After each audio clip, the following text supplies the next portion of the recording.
I'm Dr. Duke, and I am joined today by Alex Newman, crackerjack correspondent for The New American. Alex, you do pretty much everything, right? Domestic issues, educational issues, international issues. So it's really always a privilege to talk to you today. And our topic is going to be something really interesting, I think, and important.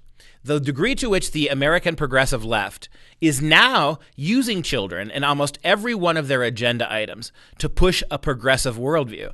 I know you've written quite a bit extensively about this for the New American magazine, but talk about it. What's up with the progressive left, and why are they harnessing little kids in their programs? I think they prefer to kill the children in abortion before they come out. But if they do manage to survive the abortionists and the whole gauntlet there, they like to exploit them, brainwash them, and then weaponize them for political campaigns. I think what they've figured out, Duke, is that it's much harder for people to come against or criticize children, even if they're clearly puppets of adults. It's much harder to say that child is wrong than to say, hey, look at that adult, they're clearly crazy. And so we saw this, for example, in the gun control marches, the March for Our Lives, which was basically a giant hoax constructed by Bloomberg, who really likes the communist dictator of China, the mass murderer. It was a project by the Giffords Foundation, the Rockefellers, the Soros, all this big money behind these children to basically prop these children up as front men for the massive gun control apparatus behind it. Just in December, we were over in Poland for the UN conference there, the UN summit, the COP24. And again, all over the place, children were being used as props. They had trained them to sing little songs about global warming. They had trained them to come in and cry about how world leaders weren't doing enough to save us. So I think it boils down to it's harder to criticize children, especially children with mental problems, like the girl Greta Thunberg from Sweden. She's got autism, and so how cruel and heartless! How dare you crush the dreams of a poor autistic 16-year-old little Swedish girl? But this is very dangerous. It's very deceptive, and I hope sensible people see through this. Yeah, and I'd like to follow up on what you said. It seems to me that, to take it one step further, it's not just that children are somehow immune, right? And I think to some degree the left has figured this out. Conservatives, traditionalists, normal people in general are not going to rip on kids too hard. We know that children are being used. We generally speaking aren't blaming the kids. And they've done a really good job in the media of anybody who he dares to question children now is considered to be evil and bullying. And so they seem to have kind of won that battle. That the reason they keep using kids is, well, if we criticize kids, however justly, well, we're to blame. They can deflect it. But I also point this out, too, that when you hear the kind of arguments that the left's making from the voices of 40 and 50-year-old men and women who should know better, they sound ridiculous.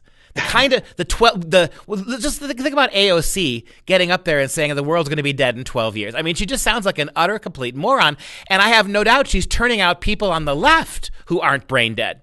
And so instead of having people like AOC make these ridiculous statements, you put them into the mouths of very concerned, furrowed brows 16-year-olds, right, at the UN, or you put them in the mouth of Daniel Hogg, the gun control activist. And here, Daniel Hogg's interesting, Alex. You brought up the guns.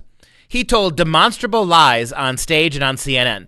He told rank lies about Dana Lash, about the NRA, about the Second Amendment, and no one would correct him. Brian Stelter at CNN said, well, I knew it wasn't right. I knew what he was saying wasn't true, but I just didn't feel like I had the authority to interrupt this young man, right? So this deference. Children can lie with impunity. We won't call them liars. We won't even correct them on the air. No wonder the left keeps doing it. Yeah, and it really is, in a sad kind of way, very apropos for our times, right? You have these childish arguments that wouldn't survive a millisecond under logical scrutiny, under scrutiny of the evidence, but because you have children making childish arguments, well, okay, then we'll listen.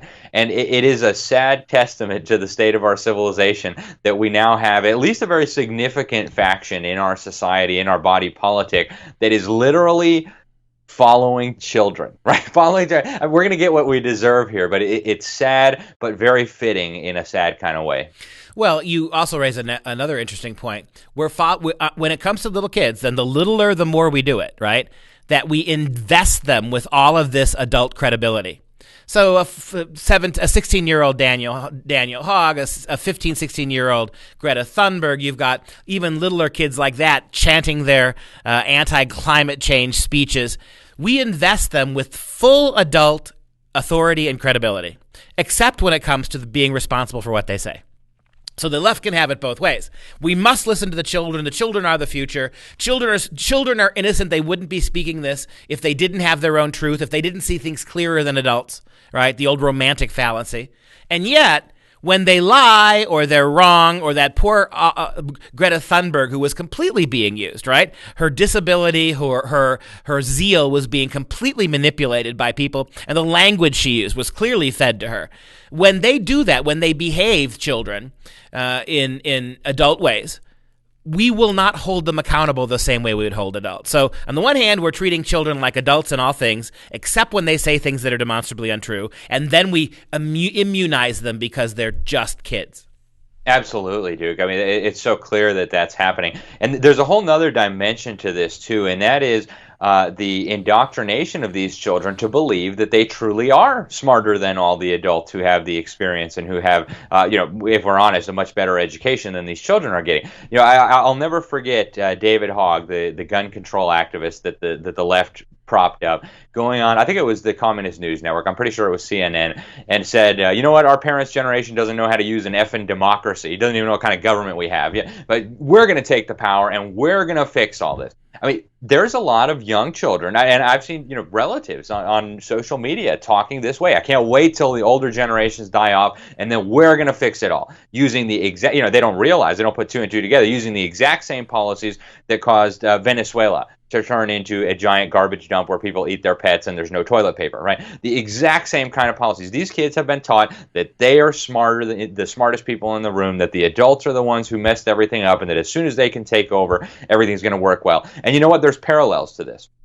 Nazi Germany did something very similar, right? They banned homeschooling. They were the first regime on the planet to criminalize home education.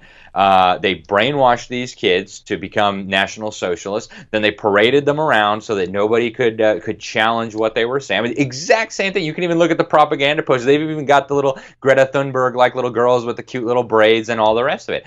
In China, it became even more horrific. They brainwashed the kids to the point where they would go accuse their parents. My parents are not sufficiently revolutionary enough. So they'd rip them out of their house and whip them and publicly humiliate them, maybe execute them. This is barbarism. We are going back to some very, very dark times. The left talks about progress and progressives.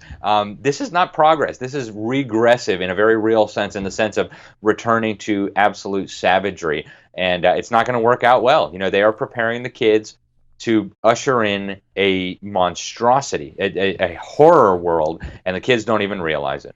Back in the 60s, there was an episode of The Twilight Zone, I don't know if you recall this, that starred little Billy Mooney from Lost in Space, a little cute redheaded kid. And the premise of the show was that this kid had supernatural powers. He could destroy you with a glance. He could think you into pain and death. And so everybody around him, all the adults, were terrified of this kid. He had a superhuman power, but the mind of a kid, right? And so all the kids were deferential and they were careful what they said to him. It just reminds me of this, right? We're empowering these kids in such ways that we're dancing around them. That when a child speaks, everybody has to shut up. That Greta Thunberg can lecture the world about, you stole my future. You took away my childhood. We're not the ones, Greta, who dragged you across the ocean and put you in front of a UN panel. We're not the ones, Greta, who've given you a script to read, right? It's the progressive left and your progressive radical leftist parents who have done this to you. But no, it's the United States' problem. And the fact that Greta calls out, and all of these UN kids, they call out 5 countries, right? But they don't call out China, they don't call out India, 2 of the big polluters, third world country polluters. And so the whole thing is a scam through and through. It is, and it's very, very sad. And when you dig a little bit deeper, we kind of alluded to this earlier. When you dig just beneath the surface, what you find is there are demonstrable links between these children being propped up for the world media and for the United Nations and the establishment, the institutions that have become known as the deep state. Greta Thunberg is a very good example. Her handler is a woman who comes from this organization, foundation called One, and you can go on their website and they'll tell you this came out of a project between the Bill and Melinda Gates Foundation, George Soros's Open Society Foundation. Exact same thing with the gun control kids, right? As soon as you scratch the surface, we covered this in a cover story in the New American. All over the place. It's not just fingerprints. It's like smoking guns all over the place. This was an operation set up by wealthy billionaires like Bloomberg, again, who loves communist China, like George Soros, who poured tens of millions of dollars into the organizations that brought about these gun control marches and these goofy, kids going to Washington, D.C. So, we need to be honest. These are not kids just waking up and saying, I'm going to be an activist. These are kids who have been manipulated and exploited by cruel, evil, heartless adults who would enslave us if they could. And we have to just be honest about it and call it out. Just because they're kids doesn't make their handlers, their backers, immune from criticism. Alex, as usual, great information. Thanks for your time today. Thank you so much, Duke.